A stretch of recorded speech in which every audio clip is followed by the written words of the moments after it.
Assalamualaikum warahmatullahi wabarakatuh. Alhamdulillahirabbil alamin. Puji syukur tak henti-hentinya kita panjatkan kepada Allah Subhanahu wa taala yang pada hari ini masih memberikan kita kesempatan hidup dan masih memberikan kita kehidupan sehingga kita semua dapat dipertemukan kembali di acara pembelajaran online. Baik, anak-anakku semuanya, sebelum mulai belajar, kita awali dulu dengan membaca basmalah bersama-sama. Bismillahirrahmanirrahim. Ya, di hari ini kita akan mempelajari tentang organ gerak hewan dan manusia.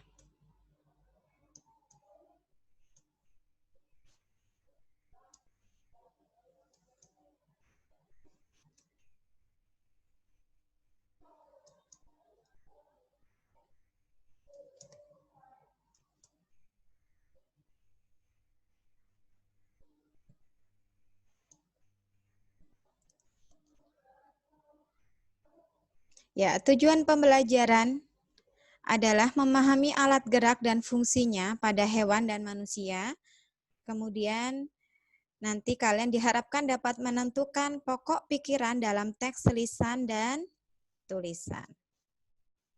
Ya, coba kalian amati gambar yang tampak di layar monitor kalian ya.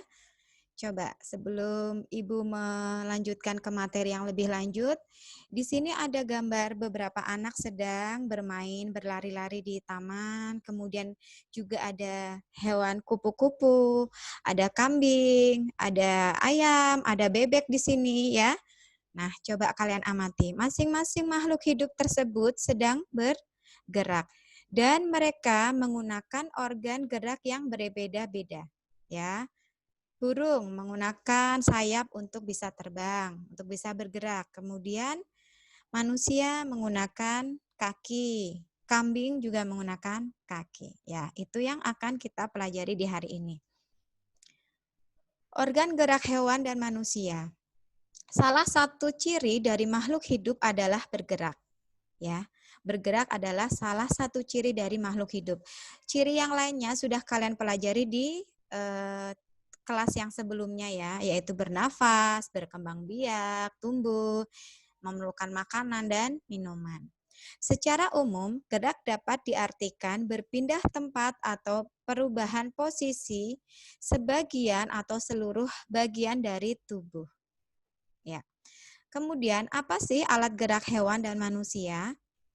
Alat gerak terdiri dari dua macam, yaitu alat gerak aktif dan alat gerak pasif.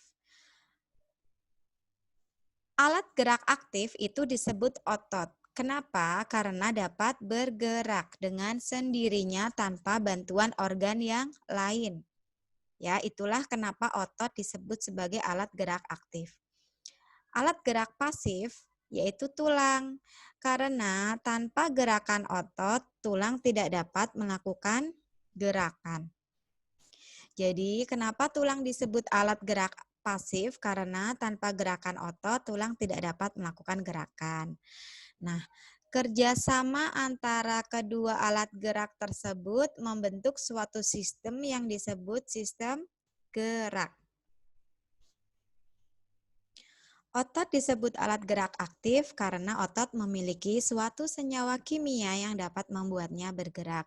Pada saat otot yang menempel pada tulang itu bergerak, otot tersebut akan membuat tulang bergerak. Tulang disebut alat gerak pasif karena tulang tidak dapat bergerak sendiri. Tanpa adanya alat gerak aktif yang mempengaruhi tulang, maka tulang-tulang pada manusia dan hewan akan diam dan tidak dapat membentuk alat pergerakan yang sesungguhnya. Walaupun merupakan alat gerak pasif, tetapi tulang mempunyai peranan yang besar dalam sistem gerak pada manusia dan hewan. Ya, jadi kedua alat gerak ini akan bekerja sama dalam melakukan pergerakan. Tadi sudah Ustadzah sebutkan bahwa kerjasama antara kedua alat gerak tersebut membentuk suatu sistem yang disebut sistem gerak. Nah, Tadi di sini disebutkan bahwa meskipun tulang itu alat gerak pasif, tetapi tulang sangat berpengaruh terhadap makhluk hidup ya. Ada fungsi dari tulang itu yaitu sebagai penegak tubuh. Jadi tubuh akan berdiri dengan tegak apabila kita mempunyai tulang. Kemudian pembentuk tubuh, lalu sebagai tempat melekatnya otot, tempat terjadinya proses pembentukan sel darah merah, dan sebagai alat gerak pasif itu adalah fungsi dari tulang. Ya, Ustazah ulang lagi, fungsi tulang, penegak tubuh, pembentuk tubuh, tempat melekatnya otot, tempat terjadinya proses pembentukan sel darah merah, dan alat gerak pasif. Nah, di sini adalah organ gerak pada hewan dan manusia. Fungsinya untuk apa? Fungsinya untuk berjalan, berlari, melompat, meloncat, memegang, menggali, berenang, dan sebagainya. Ya, ini adalah fungsi fungsi organ gerak. Kalau di sini hewan kelinci apa? Untuk meloncat ya. Nah, alat gerak hewan dan fungsinya. Tadi sudah Ustazah sebutkan, sudah Ustazah berikan contoh di awal. Alat gerak hewan itu disesuaikan dengan aktivitas dan tempat hidupnya. Ya, kalau kalian masih ingat tentang materi adaptasi, ini alat gerak hewan termasuk adaptasi morfologi, yaitu adaptasi bentuk tubuh terhadap lingkungannya. Perhatikan tabel hewan beserta alat geraknya berikut. Contoh hewan ikan bergerak dengan sirip dan ekor, ya.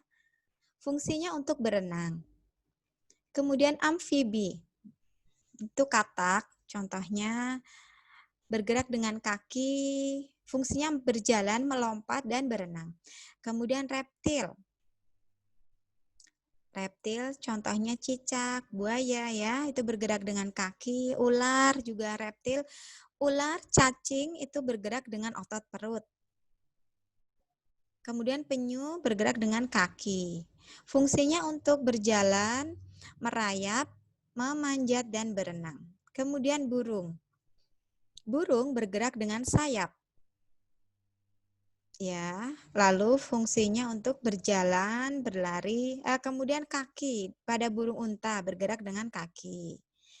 Fungsinya untuk berjalan, berlari, terbang, dan berenang. Karena ada beberapa yang bisa berenang ya.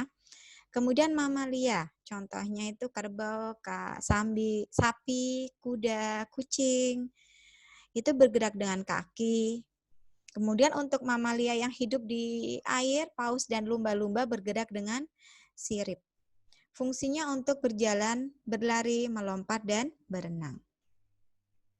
Ya, masih banyak lagi. Ya, Ustazah yakin kalian bisa mengambil contoh dari lingkungan, bisa sambil memperhatikan hewan-hewan di sekitar kalian, dan nanti kalian amati bergerak dengan apa. Nah,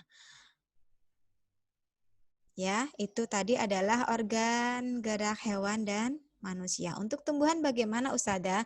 Untuk tumbuhan akan dipelajari di materi yang selanjutnya. Organ gerak hewan dan manusia. Ya, di sini ada teks bacaan tentang organ gerak hewan dan manusia. Ustazah bacakan ya. Salah satu ciri dari makhluk hidup adalah bergerak.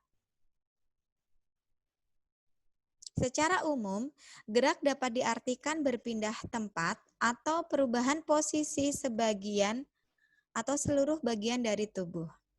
Makhluk hidup akan bergerak apabila ada rangsangan yang mengenai sebagian atau seluruh bagian tubuhnya. Gerak pada manusia dan hewan menggunakan organ gerak yang tersusun dalam sistem gerak. Organ gerak berguna untuk berjalan, berlari, melompat, meloncat, memegang, menggali, memanjat, berenang, dan sebagainya. Ini ada teks bacaan hanya untuk contoh, jadi Ustadzah ambilkan 2 paragraf. Sekarang kita akan menentukan ide pokok dalam teks tersebut.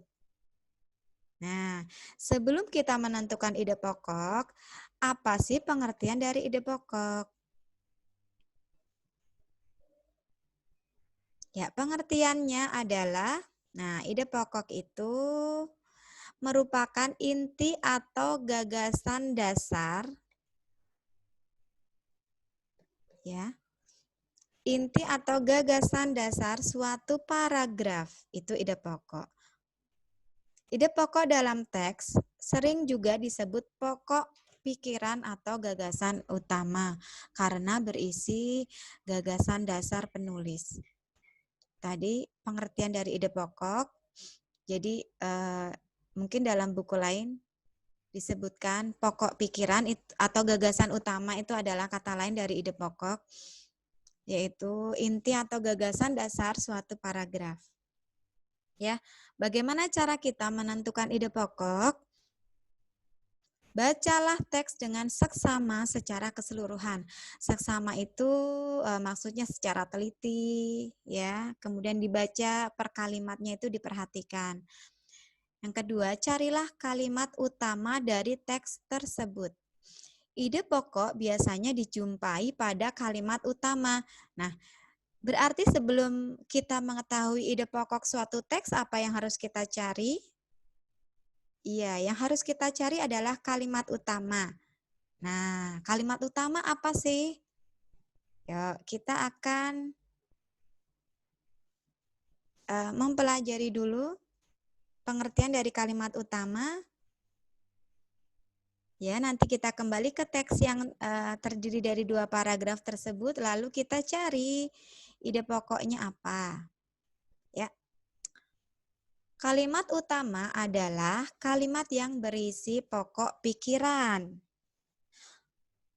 Ya, kalimat yang berisi pokok pikiran utama atau ide pokok utama dan menjadi dasar untuk mengembangkan paragraf. Kalimat utama biasanya bersifat umum dan memuat keseluruhan isi dari suatu paragraf. Kalimat utama itu terkadang terdapat pada awal paragraf, ya, yang disebut dengan deduktif. Jadi deduktif adalah kalimat utama yang terdapat pada awal paragraf. Bagaimana dengan kalimat utama yang ada di akhir paragraf? Itu disebut induktif. Bisa juga, jadi kalau kalimat utamanya ada di akhir paragraf, biasanya itu merupakan kesimpulan dari kalimat-kalimat yang sebelumnya. Untuk kalimat utama yang berada di akhir paragraf biasanya didahului dengan kata jadi atau dengan demikian, ya, karena merupakan kesimpulan. Namun apabila tidak ada kata jadi atau dengan demikian, itu juga tidak apa-apa, ya. Nah, itu tadi pengertian dari kalimat utama. Kemudian kalimat penjelas. Kalimat penjelas adalah kalimat yang berisi penjelasan atau rincian kalimat utama dalam suatu paragraf. Itu kalimat penjelas. Nah, setelah mengetahui pengertian dari ide pokok, kemudian kalimat utama, dan kalimat penjelas, sekarang kita akan cari ide pokok dari teks bacaan organ hewan dan manusia tadi. Ini, ide pokoknya apa? Oh, sebelum mencari ide pokok, tadi kita tentukan dulu kalimat utamanya. Coba kalian perhatikan paragraf pertama. Yuk, ada yang bisa menemukan kalimat utamanya yang mana? Ya, kalimat utamanya yang ini ya. Salah satu ciri dari makhluk hidup adalah bergerak. Nah, ini adalah kalimat utamanya dari teks tersebut. Salah satu ciri dari makhluk hidup adalah bergerak. Kemudian ide pokoknya. Di sini ide pokok bisa merupakan inti dari kalimat utama ya. Jadi tidak harus sama persis. Namun kalau kalimat utama itu tentu saja kalian tuliskan sama persis dengan kalimat yang ada di dalam paragraf tersebut. Itu kalimat utama. Tapi kalau ide pokok itu merupakan inti dari kalimat utama. Ini bisa juga di sini ditulisnya ciri dari makhluk hidup adalah bergerak. Nah, itu bisa juga seperti itu ya ide pokoknya. Nah, kemudian kalimat pengembang atau kalimat penjelasnya tadi. Jadi dari paragraf pertama, ya. Nah, ini kalimat penjelas itu biasanya merupakan uraian secara lebih lanjut dari kalimat utama. Ya, betul. Kalimat penjelasnya adalah secara umum gerak dapat diartikan berpindah tempat atau perubahan posisi sebagian atau seluruh bagian dari tubuh. Karena apa? Tadi di kalimat utama kan tentang salah satu ciri dari makhluk hidup bergerak. Kemudian di kalimat berikutnya, yang kalimat penjelas itu menjelaskan tentang apa sih arti dari bergerak. Ya. Untuk paragraf kedua, coba kalian amati yang mana kalimat utamanya? Iya, betul. Kalimat utamanya adalah gerak pada manusia dan hewan menggunakan organ gerak yang tersusun dalam sistem gerak. Itu kalimat utama. Kemudian ide pokok itu inti dari kalimat utama. Gerak manusia dan hewan menggunakan organ gerak yang tersusun dalam sistem gerak. Ya.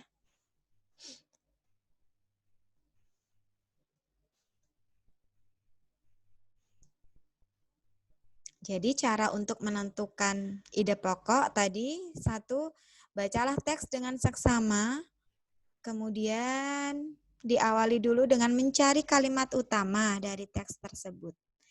Ide pokok biasanya dijumpai pada kalimat utama.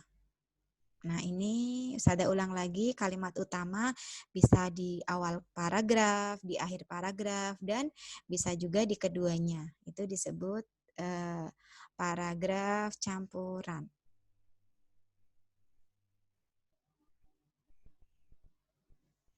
Baik, itu saja yang dapat Ustazah sampaikan. Mudah-mudahan kalian dapat memahami dengan baik materi yang tadi Ustazah sampaikan. Untuk lebih jelasnya bisa dibaca di Bupena 5A, ini pembelajaran 1 dan pembelajaran 2. Ya, tetap semangat belajar dari rumah. Tidak ada yang berbeda hanya di rumah. Kalian belajar secara mandiri ya, menggunakan fasilitas yang ada, bisa buku paket ataupun sumber belajar lain, kemudian banyak juga channel-channel pembelajaran yang bisa kalian lihat ya. Tetap semangat, tetap jaga kesehatan. Wassalamualaikum warahmatullahi wabarakatuh.